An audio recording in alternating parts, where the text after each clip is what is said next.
आज का जो तेजस्वी यादव नेता लालू यादव आपको आने देंगे तेजस्वी यादव के रहते हुए? देखिए, बार बार मैंने आपको कहा ना, यहाँ तो यादव की है, ना तो राजपूत की है, ना तो साबुद्दीन जी कौन यादव है या और लोग कौन यादव है। अब लालू यादव जी तो बड़े दिल के लोग हैं, उस पर आप चर्चा ना करें। तेजस्वी यादव है, मैं बहुत क्लियर हूँ, लालू यादव जी बीजेपी को हराने के लिए कोई भी कदम वो उठाएंगे, और मैं ऐसा उम्मीद नीतीश जी से भी करता हूँ कि बीजेपी के साथ रह के नीतीश जी ने कभी अपनी आइडियोलॉजी को, सेकुलरिज्म को, अन्य चीज़ों को अलग नहीं किया। और आज जरूरत है देश में 2024 में एक व्यक्ति के नफरत, उसके अहंकार को ख़त्म करना, अन्यथा 2025 के लायक नहीं बचेंगे।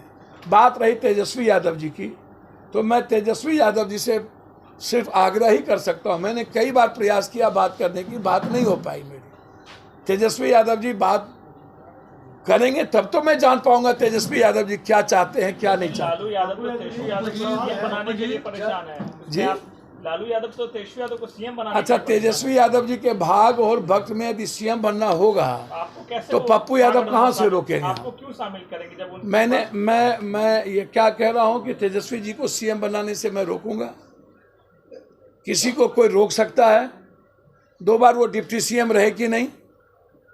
लालू यादव जी 2 बार डिप्टी सीएम सबको बनाए कि नहीं बनाए?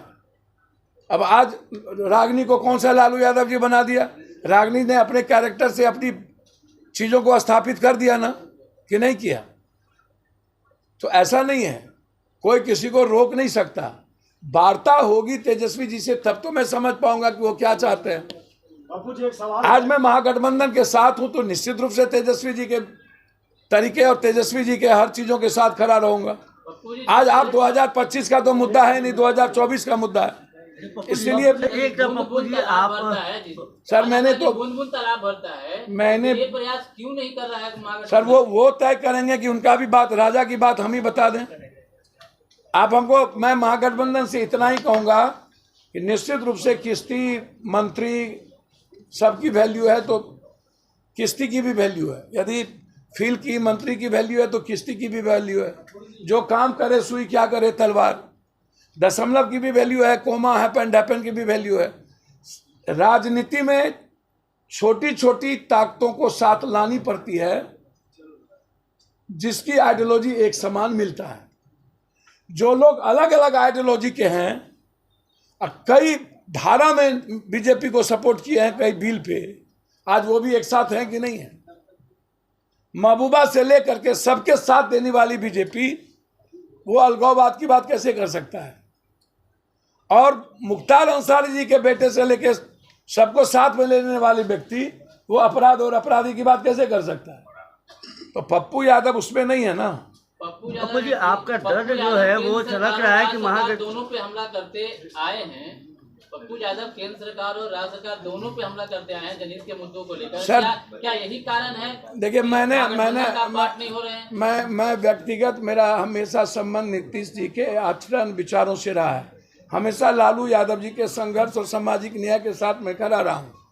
मैं, हर आदमी अपनी सरकार में रह करके भी अपनी बात रखता है कुछ न कुछ मुद्दों पर। जैसे मैं बहुत क्लियर हूँ डोमिसाइल मुद्दों को लेकर के, यह कानून बननी ही चाहिए शिक्षक के सवाल पर। इस पर मैं मर जाऊंगा तब भी पीछे नहीं हटूंगा, कोई साथ ले या ना ले। जनता के हित में बात रखना, हमने कोई अपने महागठबंधन की विचारधारा पर कोई सवाल खड़ा नहीं किया है। उसकी विचारधारा लोकतंत्र और संविधान और इतिहास बचाने की है, भारत बचाने की है, मैं उसके साथ खड़ा हूँ। लेकिन मुद्दों पर मैं हमेशा सरकार से आग्रह करता रहा हूँ, आगे भी करता रहूँगा। इसके लिए वो ले ना ले वो समझें, मैं अगस्त तक उनके साथ तय करूँगा कि मैं उनके साथ रहूँ। वो मेरे साथ लेंगे या नहीं लेंगे उन्हें तय करना। क्या सर, डोमिसाइल का ही मुद्दा तो नहीं है, वो रह गया जिसकी वजह से आपको नहीं पूछा गया? नहीं, ऐसा कोई मुद्दा नहीं है और यह कोई मैटर नहीं है। मैंने पहले कहा कि केंद्र की राजनीति में स्टेट का और 2025 का कोई मुद्दा नहीं है। एक सवाल है, जिस तरीके से जदयू ने हम पार्टी को अपने में विलय करने की बात की, आगे जाकर अगर इस तरीके से आपको आता है क्या कहेंगे? देखिए, मैं बहुत क्लियर हूँ, मैं अपने पार्टी का विलय पहले भी कह चुका हूँ कि किसी कीमत पे नहीं करूँगा। पार्टी का एग्जिस्टेंस तो हमारी आइडियोलॉजी और आइडेंटिटी से है और मैं अपने तरीके से समाज के लिए जीता हूँ। सिंबल यूज करेंगे बहुत क्लियर है। मैं कोई सिंबल नहीं, कुछ नहीं भैया, कोई सिंबल नहीं। आप आगे बढ़ो। पप्पू जी, इस तरह से छोटी छोटी पार्टियों को बीजेपी अपने पाले में कर रही है, उस तरह से महागठबंधन नहीं कर पा रहा है, तो इसका खामियाजा कितना भुगतना पड़ेगा? देखिए, मैं किसी का ज्योतिष तो होने की खामियाजा भुगतना पड़े, हमको मुद्दे पर भी काम करना पड़ेगा, हमको नेक टू नेक भी काम करना पड़ेगा, आंदोलन भी काम करना पड़ेगा, हमको अभी अहंकार को भी निकालना पड़ेगा। खामियाजा क्यों भुगते या भुगतने की बात हम करें भाई? हमें 6 जात 7 जात आप गठबंधन करिए, लेकिन सरकार में मैं हूं, हमें मुद्दों पर भी काम, आम आदमी के नेक टू नेक विकासों के लिए भी हमको काम करके हमें जीत हासिल करनी पड़ेगी। और उसमें मैं हमेशा रहा हूं कि लोगों के मुद्दों के साथ मैं खड़ा रहा हूं। मुद्दे पर यदि बात होगी तो पप्पू यादव से ऊपर कोई नहीं है, यदि संघर्ष और लाठी पर बात होगी तो पप्पू यादव से ऊपर कोई नहीं है। बहुत क्लियर है। खामियाजा क्यों भुगतना पड़ेगा भाई? निश्चित रूप से अहंकार को निकालकर 2024 की लड़ाई में नेक टू नेक सीट पर बात करनी चाहिए। और उसकी मैं तो कहा कि मैं अगस्त तक इंतजार करूंगा, महागठबंधन का प्रयास करूंगा कि मैं महागठबंधन का हिस्सा बनूं। नमस्कार, मैं हूं ग्यासुद्दीन लसानी। इसी प्रकार की तमाम खबरों को देखने के लिए हमारे चैनल को सब्सक्राइब करें और बेल आइकन को जरूर दबाएं ताकि कोई भी वीडियो आपसे मिस ना हो। साथ ही वीडियो को तमाम दोस्तों में शेयर जरूर करें। धन्यवाद।